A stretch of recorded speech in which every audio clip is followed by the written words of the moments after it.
It is May 9th, 2022, and you're watching The Code Report. For the last 10 years, people have been saying there's a bubble in tech, and finally, it looks like that bubble is starting to pop. Or maybe it's just a minor correction. This is fine.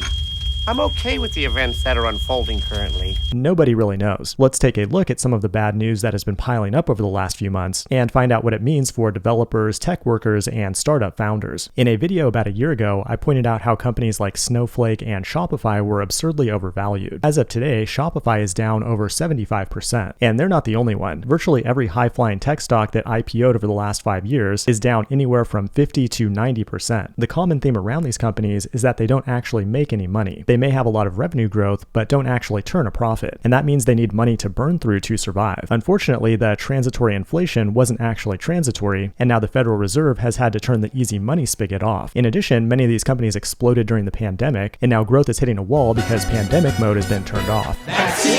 Now, if you're a bag holder for one of these companies, that sucks, but the thing that's a little more worrisome is that when companies lose money this rapidly, they need to start cutting expenses, and one of the best ways to do that is via layoffs.